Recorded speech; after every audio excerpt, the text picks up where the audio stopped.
মৃত রোগের কি কোনো ওষুধ আছে? এমন কি কোনো ওষুধ বের হয়েছে যে এই ওষুধটা খাওয়াই দিলে মৃত্যু যন্ত্রণা দূর হয়ে যাবে, লাঘব হবে, এমন কোনো কি ওষুধ বের হয়েছে? এখনো পর্যন্ত এমন ওষুধ বের হয় নাই। আজকে শুনেন, মৃত রোগের ওষুধ যখন মুমূর্ষ ব্যক্তি মৃত্যু সজ্জায়, যখন একেবারে জানটা বের হয়ে যাওয়া ভাব, ওই সময় আপনার যদি কোনো ছেলে সন্তান থাকে, নেক সন্তান হয়, যদি আত্মীয় স্বজন থাকে, আপনি ওসিয়ত করে যাবেন যাতে সূরাত ইয়াসিনের আমল করে মাথার নিকট বসে বসে। হাদিসের ভিতরে আসে এটা মৃত রোগের ওষুধ। যখন মুমূর্ষ রোগী মৃত্যু সজ্জায় আসে, মৃত রোগীর নিকট যখন সূরাত ইয়াসিনের আমল করা হয়, মৃত্যু যন্ত্রণা অনেকটা লাঘব হয়। আল্লাহু আকবার। আল্লাহ রাসূল সাল্লাল্লাহু আলাইহি সাল্লাম এমন ভাবে বলে গিয়েছেন, আপনি এখন তো মিডিয়ার জামানা, সোশ্যাল মিডিয়ার জামানা, আপনি দৈনিক এক আয়াত করে শিখেন। দৈনিক আপনি একটা নিয়ত, দিলের ভিতরে নিয়ত আনেন যে আমি আজকে সূরাত ইয়াসিন একটা আয়াত আমি ইউটিউব থেকে আমি শিখবো। এক আয়াত আপনি শিখবেন, আবার দ্বিতীয় দিন আর এক আয়াত আপনি শিখবেন। এমন হইতে হইতে অল্প অল্প হইতে হইতে আপনার সূরাত ইয়াসিন বলতে আপনি সক্ষম হয়ে যাবেন। সোশ্যাল মিডিয়ার জামানা, আপনি যদি অজুহাত দেখান আল্লাহ আমার জামানায় কোনো মাধ্যম ছিল না, মসজিদের ইমাম সাহেব আছেন, মুয়াজ্জিন সাহেব আছেন, বড় বড় আলেমরা আছেন, সব থেকে বেশি হচ্ছে সোশ্যাল মিডিয়া আছে, আপনি বয়স বেশি হয়ে গেছে, আপনার দিলের ভিতরে যদি এমন হয় হুজুরের কাছে যে শিখবো শরম লাগবে, সেই ক্ষেত্রে আপনি ইউটিউব থেকে শিখে নেন। সম্মানিত মুসল্লিন ইকরাম, যেটা বলতেছিলাম যে হাদিসের ভিতরে আসে সর্বফাস নামাজ দ্বারা আপনার আমার হিসাব লওয়া হইবে। তো আপনি আমি এত ব্যস্ততা, আপনার আমার ব্যস্ততা আপনাকে আমাকে নামাজ থেকে গাফিল রাখতেছে, আপনার আমার ব্যবসা আপনাকে আমাকে নামাজ থেকে গাফিল করে রাখতেছে, উদাসীন করে রাখতেছে। বড় আফসোস। আর সাহাবা ইকরাম যখন নামাজ আদায় করেছিলেন, ভিন্ন দিকে যদি মনোযোগ গিয়েছে, যেই কারণে মনোযোগ গিয়েছে ওই স্বভাবটাই বাদ দিয়ে দিছেন। আল্লাহু আকবার বলেন। শেষ সময় ইনশাল্লাহ বলবো। তো যেটা বলতেছি, আপনাকে আমাকে নামাজটাকে মজবুত ভাবে ধরতে হবে। যুবক ভাই, একেবারে সময়টা অল্প সময়, আপনার আমার জিন্দিগিটা একেবারে অল্প সময়ের জিন্দিগি। এই জিন্দিগিটা যদি হেলায় খেলায় নষ্ট করি, সেই ক্ষেত্রে আপনার আমার জন্য বড় দুঃখজনক বিষয়। আস্তে আস্তে আপনার হায়াত শেষ হয়ে যাচ্ছে, আপনার জিন্দিগি শেষ হয়ে যাচ্ছে, আপনার আমার জিন্দিগি একেবারে শেষ হয়ে যাচ্ছে আস্তে আস্তে। অথচ আপনি আমি এখনো উদাসীন।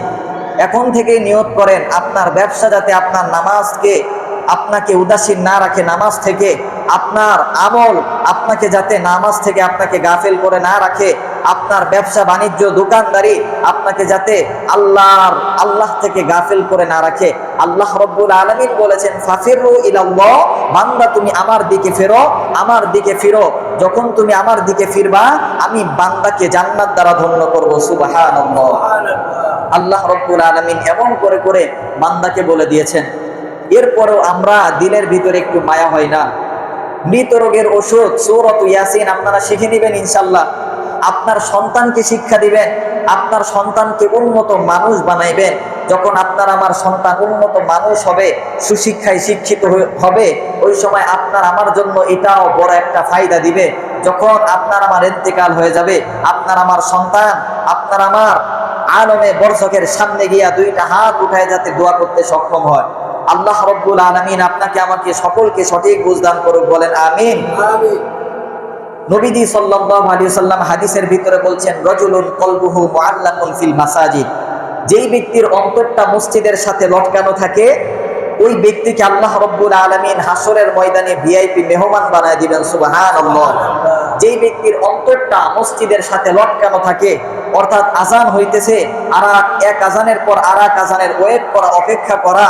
হাই আল্লাহ, আসরের আজান হয়ে গেছে, আপনি আসরের নামাজ শেষ করলেন, আসরের নামাজ শেষ করে আপনি আবার ওয়েটিং এ আছেন, আবার মাগরিবের আজান দিবে কখন, মাগরিবের নামাজ শেষ হয়ে গেছে, আপনি আবার ওয়েটিং এ আছেন, ইশারের আজান দিবে কখন। এমন ভাবে এক নামাজের পর আর এক নামাজের ওয়েট করা। যখন আপনি এক নামাজের পর আর এক নামাজের ওয়েট করবেন, এটাকেই বলে রাজুলুন কলবুহু মুআল্লাকুন ফিল মাসাজিদ, যার অন্তরটা মসজিদের সাথে লটকানো থাকে, অর্থাৎ সব সময় আজানের অপেক্ষায় থাকে, কখন আল্লাহর সাথে গিয়ে একটু মোলাকাত করব। এই ব্যক্তির জন্য সুসংবাদ নবীজি সাল্লাল্লাহু আলাইহি ওয়াসাল্লাম দিয়েছেন, যেই ব্যক্তি আজান শোনার সাথে সাথে মসজিদে গিয়ে নামাজ আদায় করে, এই ব্যক্তির জন্য সুসংবাদ হচ্ছে, যখন সূর্যটা একেবারে মাথার উপরে আসবে, একেবারে মাথার উপরে হাসরের ময়দানে সূর্যটা একেবারে মাথার উপরে আসবে। হাদিসের ভিতরে আসে, সুরমাদানি চিনেন তো? সুরমাদানির ভিতরে একটা শলা থাকে, ওই শলাটা দিয়ে আমরা যে সুরমা লাগাই, এই সুরমাদানির ভিতরে যে শলাটা আছে, এই শলা সম পরিমাণ দূরত্ব আপনার মাথা এবং সূর্যের মাঝখানে হবে। সূর্য আপনার আমার থেকে এত দূর, এরপরও আমরা গরমের জন্য এসি লাগাই, এয়ার কন্ডিশন লাগাই, এত মাধ্যম আমরা ব্যবহার করি, ইউজ করি। সূর্যটা এখন উল্টা মুখ দিয়ে আপনাকে আমাকে আলো দিচ্ছে, আর হাসরের ময়দানে সূর্যটা একেবারে সোজা মুখ দিয়ে ধা ধা করে আলো দিবে। ওই সময় তো আপনার আমার জন্য বড় মুশকিল হয়ে যাবে। তো হাদিসের ভিতরে আসছে, রজুলুন কলবুহু মুআল্লাকুন ফিল মাসাজিদ, যার অন্তরটা মসজিদের সাথে লটকানো থাকে। এমন ভয়াবহ মুহূর্তে যখন সূর্যটা মাথার উপরে আসবে, এমন মুহূর্তে আমি আল্লাহ ওই বান্দা বান্দীদেরকে আমি আল্লাহ আমার ভিআইপি মেহমান হিসাবে বানিয়ে নেব, আরশের ছায়ার নিচে স্থান করে দেব। সুবহানাল্লাহ। নবীজি সাল্লাল্লাহু আলাইহি সাল্লাম বলে গিয়েছেন, এই গরমটাই আপনার আমার সহ্য হয় না, সূর্যটা আপনার আমার থেকে এত দূরে, এরপরও এই সামান্য গরম সহ্য হয় না। আর হাসরের ময়দানে যখন সূর্যটা মাথার উপরে আসবে, ওই সময় আপনার আমার জন্য বড় জটিল হয়ে যাবে। এই জন্য এমন ভয়াবহ বিপদ থেকে বাঁচতে হইলে আপনাকে আমাকে নামাজের গুরুত্ব দিতে হবে। নামাজের গুরুত্ব দিতে হবে। যখন আপনি নামাজের গুরুত্ব দিবেন, আজান হইতেছে, আজান হওয়ার সাথে সাথে আপনি মসজিদে এসে নামাজ আদায় করলেন, আবার আসরের নামাজ শেষ হয়ে গেছে, আপনি ওয়েটিং এ আছেন, আবার কখন আজান হবে, মাগরিবের আজান হবে, আজান হওয়ার সাথে সাথে আপনি মসজিদে যাবেন, মসজিদে গিয়ে নামাজ আদায় করবেন।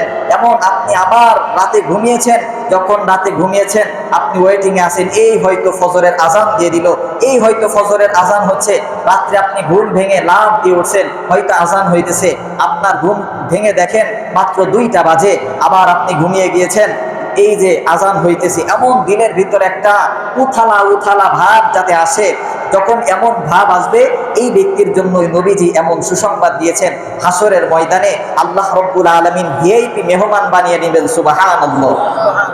অথচ আজকে আপনার ব্যবসা, আজকে আপনার দোকানদারি ইত্যাদি ইত্যাদি আপনাকে আমাকে নামাজ থেকে গাফিল করে রাখতেছে। হায় রে ব্যস্ততা! আপনার আমার ইন্তেকাল হয়ে গেলে সমস্ত ব্যস্ততা শেষ, আপনার সমস্ত ডিগ্রি, সমস্ত সার্টিফিকেট মাটির উপরেই রয়ে যাবে, ভিতরে আর যাবে না। মাটির ভিতরে যেটা যাবে আপনার আমার নেক আমল। আমি অনেক সময় উদাহরণ দিয়ে বলি, আপনার দুনিয়ার ঘর সাজাইলেন, মাটির নিচে যে একটা ঘর আছে, যেই ঘরটা আপনাকে আমাকে যেতেই হবে, ওই ঘরটাকে সাজানোর দরকার আছে কি নাই? ওই ঘরটাকে সাজাইতে হবে যেখান থেকে মাফ নাই। আমাকে একজন মুসল্লি বলে, হুজুর আজরাইল কি ঘুষ খায় নাকি? আমাকে একজন মুসল্লি বলে। তো আমি বললাম, আজরাইল যদি ঘুষ খাই তো আজরাইল সব থেকে বেশি ধনী হইতেন। আজরাইল তো ঘুষ খায় না। আজরাইল যখন আপনার আমার জানটা নিতে আসবে, আপনি যদি আজরাইলকে 10 লাখ টাকা দিয়ে দেন, আজরাইল কি নিবে না। এই জন্য আপনার আমার মাটির নিচের ঘরটাকে সাজাইতে হবে। আল্লাহ রব্বুল আলামিন আপনাকে আমাকে সঠিক বুঝদান করুক, বলেন আমিন। দেখেন, একটা উদাহরণ দেব, উদাহরণ দিয়ে ফিনিশিং দিয়ে দেবো ইনশাল্লাহ। আপনার আমার ব্যবসা বাণিজ্য দোকানদারি আপনাকে আমাকে নামাজ থেকে গাফিল করে রাখতেছে। আর দেখেন সাহাবা ইকরামের নামাজটা এত সুন্দর ছিল, সাহাবা ইকরামের দিনের ভিতরে নামাজের মহব্বত এত বেশি। একটা উদাহরণের মাধ্যমে বুঝেন এই হাদিসটা। বিভিন্নভাবে বিভিন্ন সাহাবা ইকরাম, এক একজন সাহাবী এই হাদিসটাকে বড় সুন্দর করে বর্ণনা দিয়েছেন। নবীজি সাল্লাল্লাহু আলাইহি সাল্লামের জামানায় এমন ঘটনা ঘটেছে, আমি যেটা বলবো, হযরতে উসমান রাদিয়াল্লাহু আনহু যে সময় আমিরুল মুমিনিন হিসাবে ছিলেন,